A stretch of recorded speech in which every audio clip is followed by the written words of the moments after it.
Midwest Whitetail is brought to you by Realtree, Hoyt, Muddy Outdoors, Fuse Accessories, Frigid Forage, Rocket Arrowheads, and Nikon.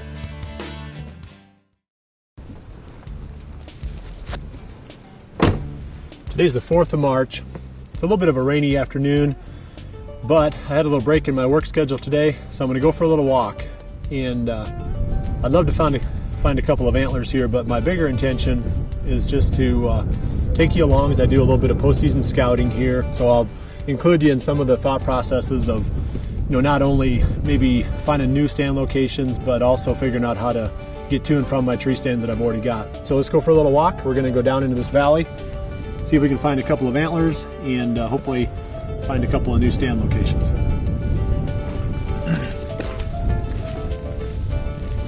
Okay, first thing I'm noticing here is that there's no waste corn left at all in this field. We had a tough year last season with as wet as the spring was in the summer, and the food plots really didn't do all that great, and our deer got shorted. And I always like to have food on the farm for the whole year round on the deer, and obviously I fell short this year.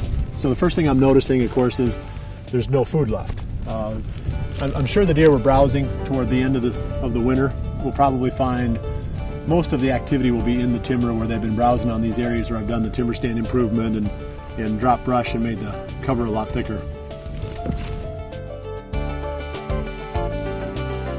One of the best tips I've ever gotten on shed hunting was from a friend of mine up in the Twin Cities in Minnesota. And one of the things that he pointed out was you need the most current sign that you can find, because the deer are dropping their antlers in the winter, so you really need deer sign from the winter. The rubs and trails and stuff like that really don't mean much unless they're current ones. He said the only way you can really know for sure that you're on current sign is to go with the fresh droppings.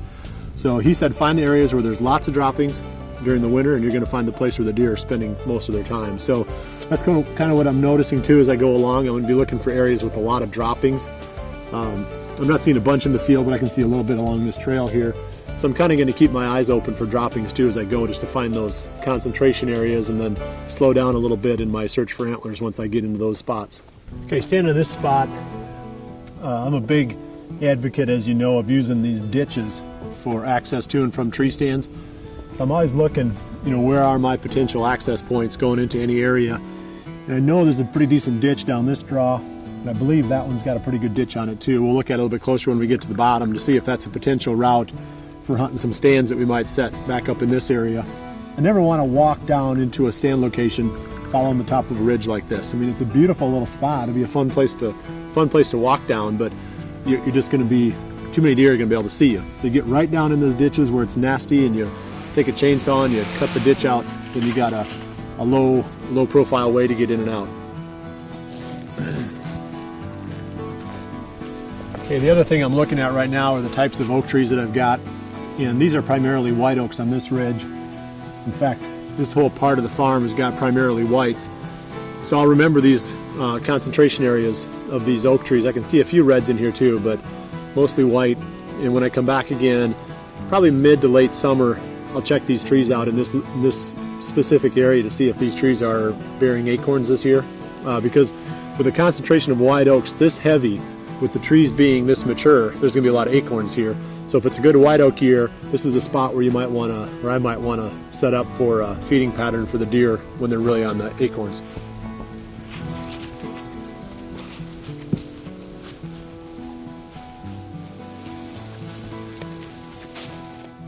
When I bought this part of the farm, these trees were only about 5 feet tall. If you look at them now, they're about 12 feet tall, probably 12 to 14 feet tall, real thick. It's almost to the point now where I need to go in and do some thinning, because what happens is they come out real brushy. There's a lot of habitat, a lot of cover at ground level for the deer. Then as those trees start to grow, the bottom branches kind of die out and they shade out everything underneath them because it's so thick.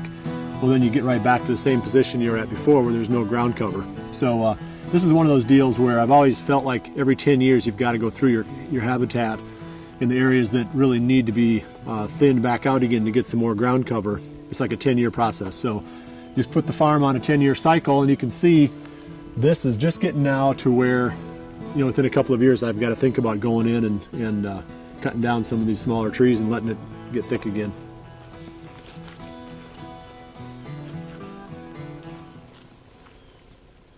Okay, this trail is a classic example of what not to do in the postseason scouting. The temptation is to say, this is an awesome trail, big, heavy travel corridor through here.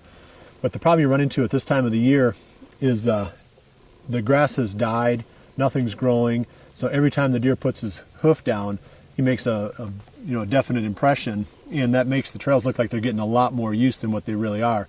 So it's easy to be maybe a little bit misled with the amount of sign that you see this time of the year. So you kind of want to take it all with a grain of salt. I mean, I'm sure it's a good trail, but it's probably not as good as what it looks right there, like it's a cow path. I guarantee you it's not just beat down constantly with deer. So you just want to keep that in mind. Don't get carried away on your postseason scouting. Don't underestimate the value of these binoculars when you're hunting shed antlers. I basically just walked an area that would have taken me 4 or 5 minutes to walk if I'd walked it on foot. I walked it with my binoculars. And granted, you're probably not going to pick up every antler, but when you're in areas like this with enough terrain, you can glass from one slope across the valley to the other slope, and pretty much you're going to see what's there. There's not a whole lot that's going to slip past you. So I'm not going to bother walking that slope. Probably would need to come back up through this side because I can't see it with the binos from this side. But it's kind of nice to be able to eliminate a lot of country with the binoculars when you're hunting sheds.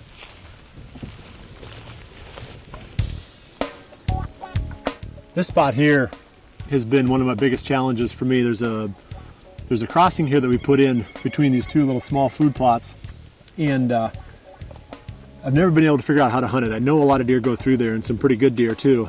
But again, as I kind of mentioned earlier, dropped down into this valley here and I haven't figured out a good way to hunt this valley with the swirling winds. I just keep looking at it, trying to figure out how to hunt it, because I know if you could get away with it here, you could really do well. Maybe it's going to come down to putting a ground blind in here, something where I can make it all scent proof and contain my scent inside. But, part of me doesn't like hunting out of blinds that much. But we'll take a closer look at this. This is just a killer spot. I just don't know how I can hunt it. So you can see I've got a ditch here with this tube buried here in this crossing. Clover on this side, clover on that side.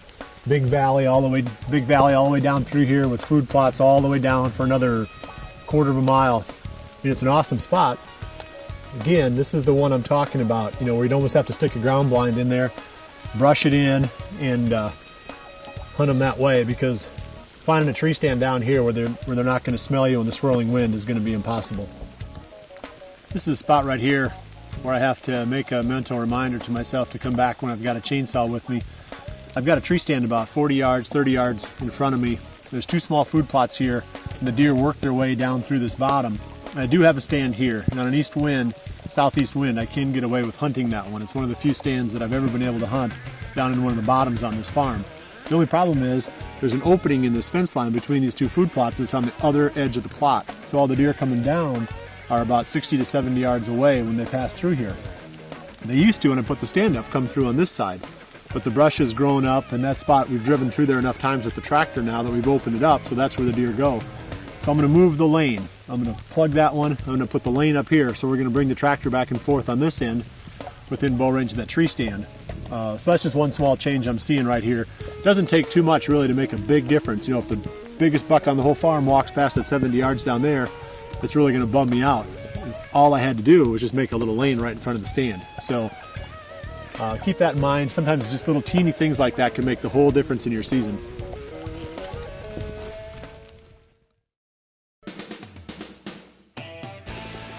Creek crossings are another thing that I look for. Really, in a lot of areas, the water itself isn't that deep where it impedes the movement of the deer. What you get are those bends in the creek, and you get a high bank. On the outside of the bend, you'll get a high bank. So usually when you look at a creek, it's that spot in the middle of the S, between the bends. That's usually where the deer cross. So I'm always looking for spots like that, places where the high bank on one side keeps them from crossing there, and the high bank on the next part of the creek keeps them from crossing there. So right in the middle is a natural spot for the deer to cross the creek. So I'd be thinking more in terms of, as a travel route during the rut, bucks are going to be using these types of locations. And ideally, the farther apart the creek crossings are, the more concentrated the movement's going to be through any one of these crossings. So if you've got a spot on your farm where you've got creek crossings every 50 yards, it's not nearly as good as if you've got a creek crossing every couple of 100 yards or every 150 yards. So I kind of take that into account too. This creek crossing here is, so valuable because there's a couple more of them just, within sight. So it's something to keep in mind while you're scouting. We're heading into a spot right here where we did some timber stand cutting. Oh, it's probably been 5 or 6 years ago now. As we go up on this knob, I'll kind of show you how thick it's gotten. The only reason it's that thick, it wasn't thick when we opened it up. It's thick because the canopy's gone. So the sunlight's getting to the ground, then all the brush and small trees are coming up. When we cut this stuff down, there was nothing here. It was bare ground underneath these trees. By cutting the trees, we make the farm hunt a lot bigger. Not only do you create a lot of browse, potentially security cover for the deer, but more importantly to me, my strategy is thinking even if you didn't get any of those benefits for the deer themselves, it makes it easier to hunt the farm because the deer can't see me when I'm coming and going to my tree stands nearly as easily. So it makes the farm hunt a lot bigger. So that's my number one reason for doing all this TSI work. I like the other benefits of it, but I'm happy if the only thing I get out of it is the fact that my farm hunts a lot bigger and it's easier to get to and from my tree stands.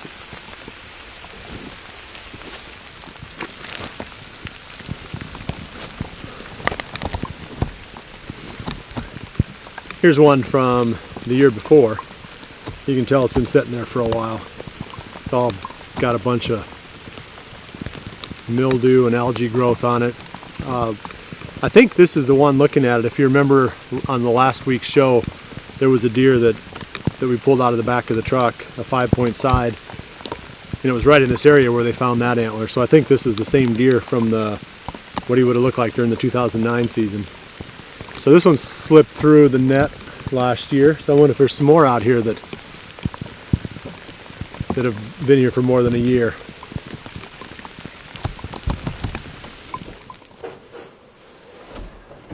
Well, my search got cut short there, but I did find one antler.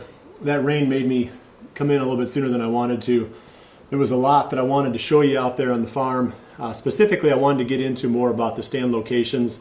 Which tree do I pick? Once I find an area on the farm that I like, narrowing it down to one tree, and then talking about exactly how I place the stand in the tree itself. I know I get a lot of questions about that on the website, so I believe there's probably quite a few viewers that would be interested in that subject. And I'll come back now. I've got excuses since we didn't get it wrapped up this time, to do this a couple more times. And so over the next week or two, I'll get back out and do some more walking around the farm.